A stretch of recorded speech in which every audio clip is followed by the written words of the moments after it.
तो आज हम लोग देखेंगे हमारा इंफॉर्मेशन सिस्टम जो होता है उसके अंदर हम लोग कोई इंफॉर्मेशन सिस्टम की प्रोसेस की लाइफ साइकिल देखेंगे।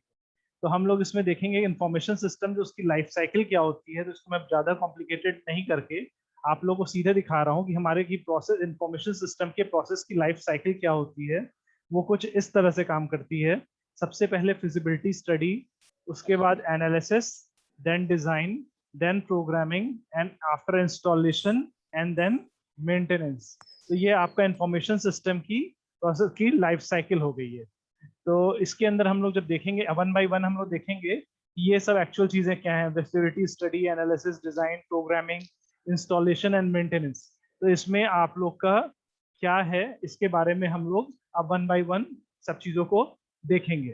तो अगर आप लोग कोई बोलते हैं कि किसी प्रोसेस की इंफॉर्मेशन कोई प्रोसेस चल रही है तो उसमें आप लोग जब बनाते हैं तो ये आपकी ये 6 स्टेप्स हैं, ये बेसिक स्टेप हैं। सबसे पहले हम लोग शुरुआत करते हैं फिजिबिलिटी स्टडी से, उसके बाद रिक्वायरमेंट एनालिसिस करते हैं, तब डिजाइन करते हैं और फिर कोडिंग एंड टेस्टिंग करते हैं, आफ्टर कन्वर्जन और उसके बाद पोस्ट इम्प्लीमेंटेशन रिव्यू। तो ये आपको जो स्टेप्स हैं ये बड़े कॉमन से स्टेप्स हैं।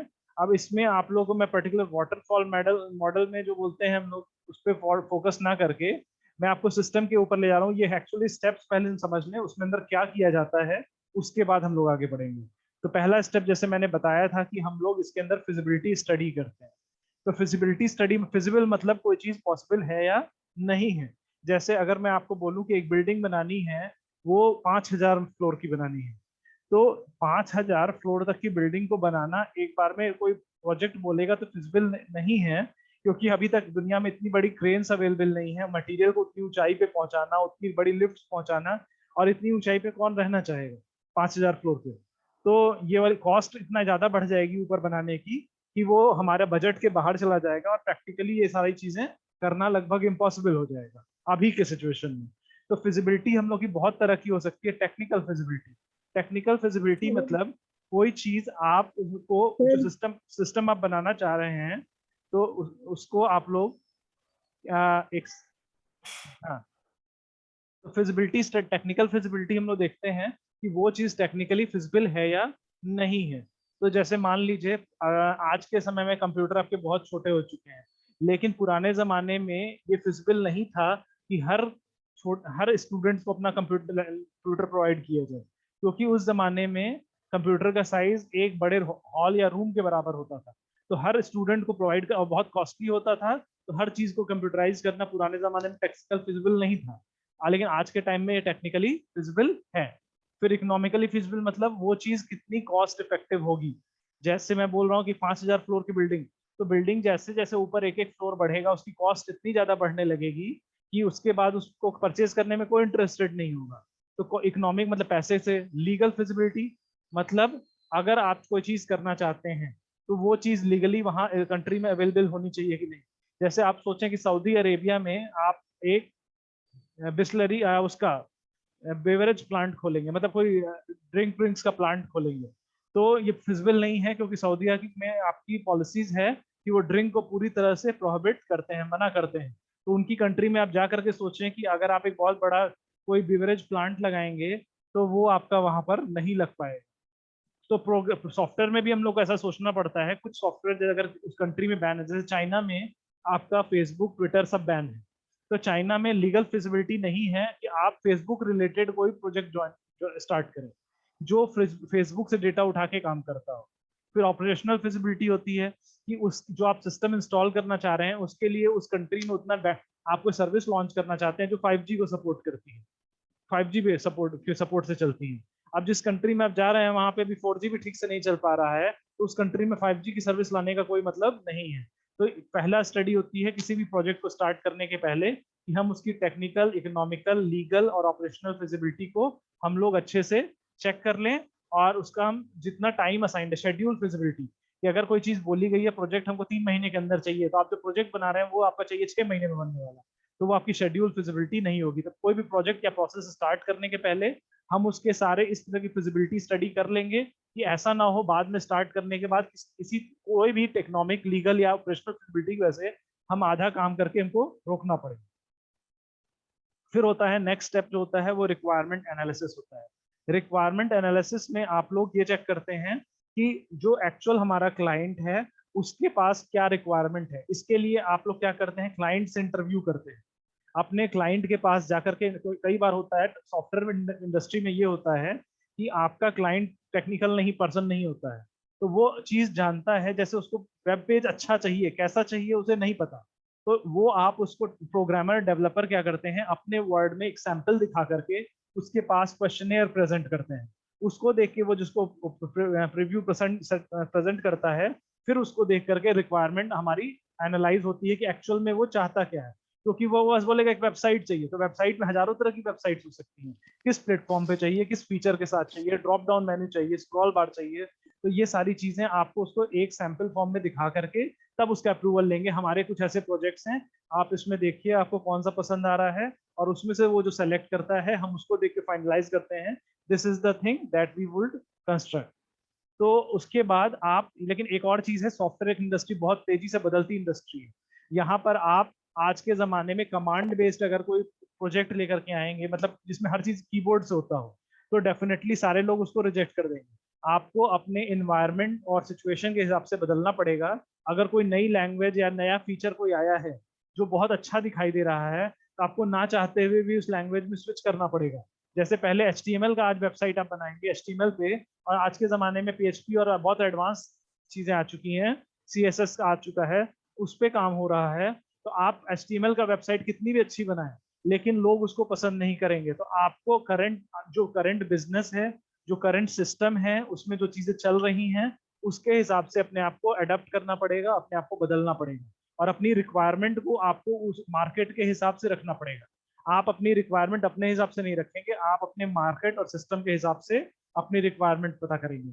क्लाइंट भी आपका बहुत नहीं समझा पाएगा, उससे आप क्वेश्चन करके, आप अपना सैंपल दिखा के आप उससे रिक्वायरमेंट फाइनलाइज करेंगे। तो दोनों, क्लाइंट भी आपका इंपॉर्टेंट रिक्वायरमेंट में फाइनल हो गया, आपका एनवायरमेंट और बिजनेस एनवायरमेंट सब चीजें शामिल हो गई, और इन सब के बाद रिगरस क्वेश्चन होगा, और सारी चीजें करने के बाद ही आप लोग अपनी रिक्वायरमेंट को फाइनलाइज करेंगे। ये नहीं कि आप बंद कमरे में बैठे हैं अलूफ, आपको लगा कि हमको तो एक कॉलेज की वेबसाइट बनानी है, हमको ठीक लग रहा है, हम उसको HTML में बनाएंगे, हमको जो ठीक लगता है, ऐसे आप इसमें रिक्वायरमेंट, जब आप इंफॉर्मेशन सिस्टम बनाते हैं तो आपको मार्केट को देख करके लेटेस्ट टेक्निकल ट्रेंड, जो लेटेस्ट टेक्नोलॉजी आ रही है उनको भी आपको देखना पड़ेगा, और जो क्लाइंट को सब चीजें दिखाने के बाद करना होगा, क्योंकि क्लाइंट अगर आपका नो करेगा तो वो सिस्टम आपका एक्सेप्ट नहीं होगा। ठीक है, तो ये रिक्वायरमेंट एनालिसिस हो गई। अब रिक्वायरमेंट एनालिसिस के बाद आप उसमें एक रिपोर्ट प्रिपेयर करेंगे, तो उसमें आप लोग सब कुछ देंगे कि आपके इस प्रोजेक्ट से क्या फायदे हैं, क्या उसकी कॉस्ट पड़ेगी, क्योंकि क्लाइंट आपका उसको जान करके ही करेगा। और अपने सारे डायग्राम को आप सिंपल डेटा फ्लो डायग्राम से आप दिखाएंगे कि प्रपोज सिस्टम हमारा पेपर में ब्लूप्रिंट, जैसे आप घर बनाने वाले हैं तो कंट्रैक्टर आपको पहले घर का डिजाइन दिखाता है। वो ऐसा नहीं चलिए घर बनेगा तो देखते चलिएगा, ऐसा तो नहीं बोलता है आपसे कि घर बन रहा है, बनेगा तो देख लीजिएगा। वो आपको पहले आप उसके सामने घर का नक्शा लाता है, उसमें चेंजेस वेरिफिकेशन होंगे, तो आपके सॉफ्टवेयर में आप लोग को DFD डायग्राम्स और ER डायग्राम, ये सब चीज होती है। तो सॉफ्टवेयर आपका कैसे वर्किंग होगी, फ्लो चार्ट, ये सारी चीजें आपको दिखानी पड़ेगी केस अलग अलग, ताकि वो आपके उसके बारे में जान सके। और साथ ही साथ आपको क्या हार्डवेयर रिक्वायरमेंट होगी, आपको ये भी अपना रिक्वायरमेंट एनालिसिस में, सॉफ्टवेयर रिक्वायरमेंट, क्या सर्वर चाहिए, क्या नेट स्पीड चाहिए, कितनी मेमोरी चाहिए, ये सारी चीजें अपने प्रोजेक्ट के साथ आप रिक्वायरमेंट एनालिसिस में बहुत क्लियर बता देंगे, कि बाद में ये सारी चीजें आपको क्लियर, कंफ्यूजन ना रहे। DFD जो बोल रहा हूँ, ER डायग्राम, वो आपका एक चार्ट टाइप से दिखा देगा, तो आपके फाइनल जो कैसी आपकी साइट की फंक्शनिंग होगी, वो क्लाइंट काफी हद तक समझ जाएगा उसको देख करके, कि फाइनल बनने वाला प्रोडक्ट, हमारा प्रोजेक्ट जो है वो इस तरह का नजर आएगा। तो ये रिक्वायरमेंट एनालिसिस फेज हो गई। इसके बाद जो नेक्स्ट स्टेज है वो है हमारी सिस्टम डिजाइन।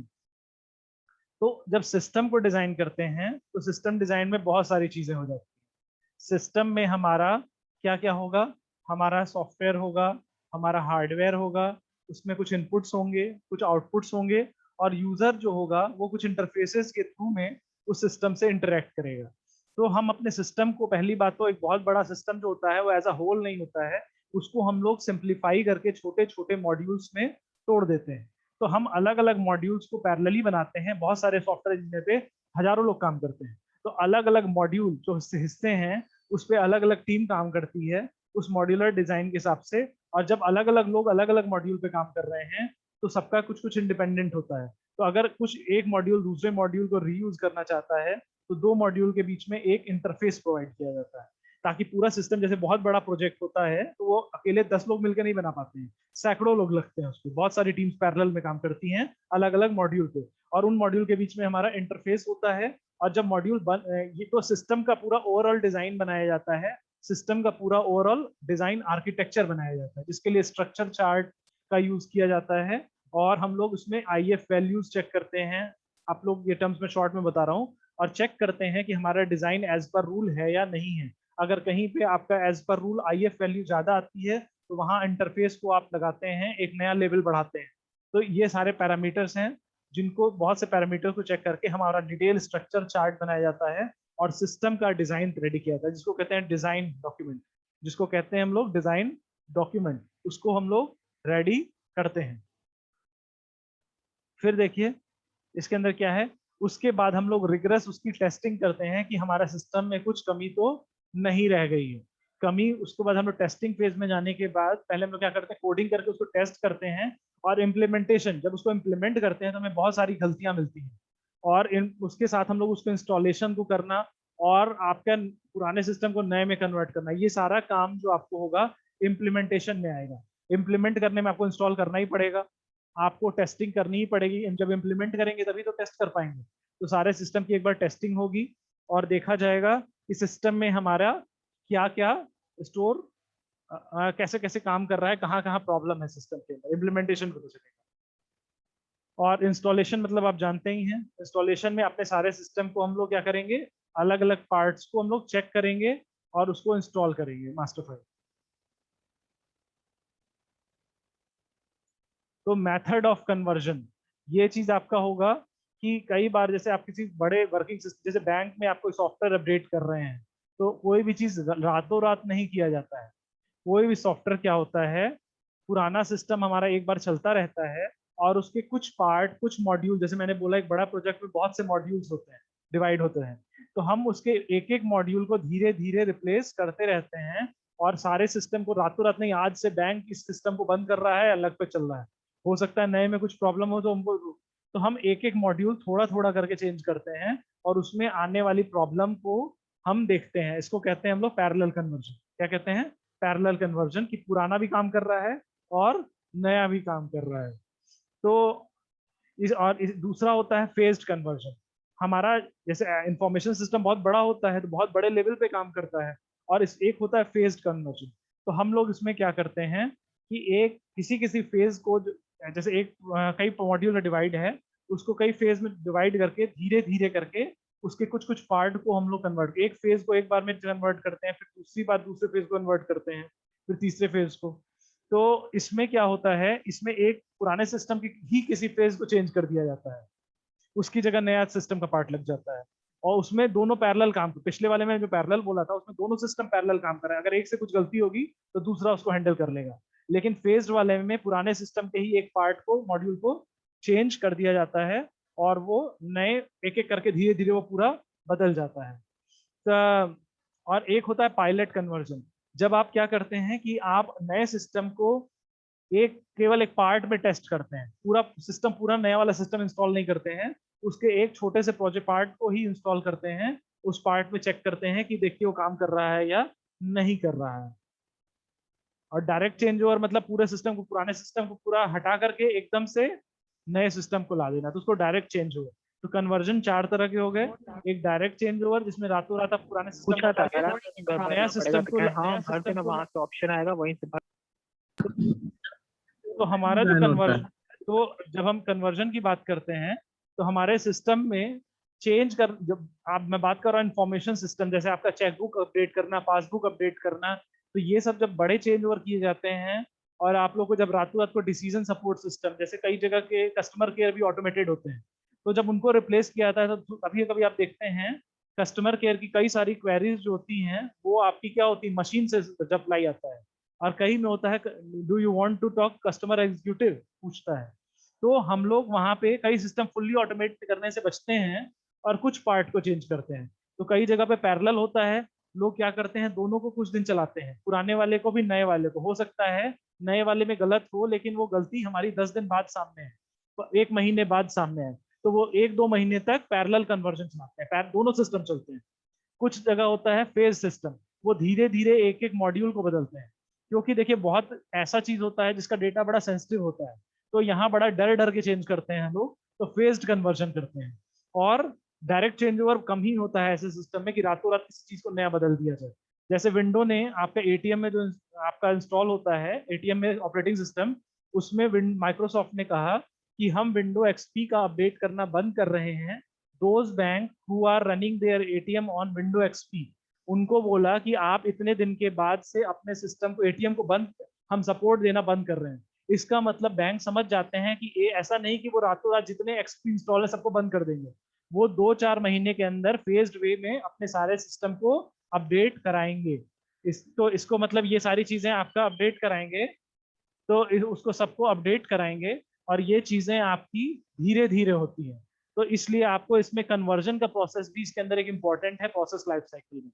तो पायलट में क्या होता है, हम छोटे लेवल पे चेक करके देखते हैं उसका एक पार्ट सही चल रहा है या नहीं चल रहा है। जैसे कोई प्लेन, जैसे आप लोग लॉन्च करते हैं ना, तो ऐसा नहीं कि प्लेन आज वो क्या नाम है आपका, भी आया था, क्या कहते हैं, सुखोई नहीं, अरे कौन सा प्लेन अभी आपका आया है इंडिया में, तो उसमें ऐसा नहीं कि उसको रातों रात बॉर्डर पे भेज दिया जाता है, उसकी 6 महीने ट्रेनिंग दी जाती है, टेस्टिंग की जाती है उसके राफेल। तो उसको ऐसा नहीं कि आपको रातों रात भेज दिया जाएगा बॉर्डर के ऊपर, कि पायलट उससे कंफर्टेबल नहीं है, सिस्टम उसको समझ नहीं रहा है, उसकी स्पीड मॉनिटरिंग, उसके सिग्नल, जब सब चीजें एनालाइज हो जाती हैं उसके बाद ही जा करके आपके किसी चीज को कन्वर्ट किया जाता है। तो ये बहुत इंपॉर्टेंट फेज होता है मेथड ऑफ कन्वर्जन। और पोस्ट इम्प्लीमेंटेशन रिव्यू, इसमें आप लोग अपने आफ्टर इम्प्लीमेंटेशन सारी चीजें पता करते हैं कि उसमें रिपोर्ट कैसी आ रही है, उसका परफॉर्मेंस कैसा है, पहले से बेटर है, खराब है, कुछ चेंजेस की जरूरत है, तो उसमें सारी चीजें की जाती हैं। तो सिस्टम मेंटेनेंस, अब आपका सिस्टम जब आपका बनता है तो सिस्टम में कभी कभी कुछ मॉडिफिकेशन करने पड़ते हैं, कुछ नई आने वाले रिक्वायरमेंट के हिसाब से उसमें कुछ अपडेट करने पड़ते हैं, कुछ नए वायरस आ जाते हैं जिससे बचने के लिए सिस्टम को भी एडाप्ट करना पड़ता है, मॉडिफाई करना पड़ता है। और और कुछ होता है, कुछ एक्स्ट्रा नए फीचर, रूल्स बदल जाते हैं, रेगुलेशन बदल जाते हैं, लीगल किसी कंट्री के आओ, तो आपको परफेक्टिव, उसको परफेक्ट बनाने के लिए कभी कभी रूल, नए बदलने वाले रूल्स या नए वायरस थ्रेट्स या सिक्योरिटी फीचर को लेके आपको अडॉप्टिव मेंटेनेंस करने पड़ते हैं। कभी कभी आप अपने ठीक ठाक रनिंग सॉफ्टवेयर को, चूंकि नई लैंग्वेज आ गया, नया प्लेटफॉर्म आ गया, तो उसको आप अपडेट करते हैं, उसको कोई प्रॉब्लम नहीं है, लेकिन नई टेक्नोलॉजी और एनवायरनमेंट उससे बेटर आ गया है और सब लोग उसी पे काम करना पसंद कर रहे हैं। तो ऐसा नहीं जैसे इंडिया में सब लोग विंडो पे काम करते हैं, यूरोप में सब लोग ज्यादातर मैकिंटोश पे काम करते हैं। तो ऐसा नहीं है कि अगर इंडिया में लोग पसंद कर रहे हैं तो इंडिया में कंपनीज भी चाहती हैं कि अपने वो एप्लीकेशन विंडोज पे ही लाएं, तो हम लोग करेक्टिव मेंटेनेंस भी करते हैं। तो हम लोग को समय समय पे मार्केट के हिसाब से, वायरस थ्रेट के हिसाब से, क्लाइंट की नीड के हिसाब से या इम्प्रूवमेंट के लिए हमको मेंटेनेंस करते रहना पड़ता है, जो लगातार चलता है। तो हमारा सर एक अब क्वेश्चन है। तो तो ये हमारा प्रोसेस है कि अब तो कई जगह पे हम लोग प्रोजेक्ट बनाने के पहले प्रोटोटाइप बनाते हैं। प्रोटोटाइप मतलब फाइनल प्रोजेक्ट को छोटे लेवल पे कम फीचर के साथ बनाना। जैसे मान लीजिए कोई कार का हम प्रोटोटाइप बना रहे हैं, तो उस कार में हम लोग एयर बैग नहीं लगाएंगे, उसमें म्यूजिक सिस्टम नहीं लगाएंगे, लेकिन उसमें क्लच, गियर, बेसिक चीजें उसके अंदर हम लोग लगाएंगे। तो प्रोटोटाइप बनाने से आपको बहुत सारी गलतियां, कुछ गलत फंक्शन जो आपको बाद में पता चलते, वो पहले पता चल जाएंगे। एक एग्जाम्पल समझिए, आपको एक फ्लैट बिल्डिंग बनानी है 10 मंजिल 20 मंजिल, तो आपको अगर मान लीजिए यस। बाद में पता चला बिल्डिंग में कोई बीम है, वो कमजोर पड़ रही है, वहां सपोर्ट कम पड़ रहा है। अब 4 फ्लोर बनाने के बाद पता चला बिल्डिंग के आर्किटेक्चर में प्रॉब्लम है और यहाँ एक बीम होनी चाहिए थी। अब वो चीज अगर आप लोग उस समय शुरू में नहीं जाने, अब आप या तो 4 फ्लोर तोड़ दीजिए और फिर से नया डिजाइन के साथ ऊपर शुरू करिए, तो वो बहुत महंगा पड़ेगा आपको। तो सॉफ्टवेयर में भी यही बात होती है। हम लोग कई बार बड़े प्रोजेक्ट को बनाने के पहले, अगर हमारे पास टाइम है, तो हम प्रोटोटाइप बनाते हैं और उसमें गलतियों को एनालाइज करके हम अपने बड़े लेवल के कोडिंग को स्टार्ट करते हैं। तो यही हो गया आपका बेनिफिट ऑफ प्रोटोटाइपिंग। तो इतने तक मैं छोड़ूंगा, ये आपके 7 फेज थे। तो ठीक है, इसको मैं इतने पे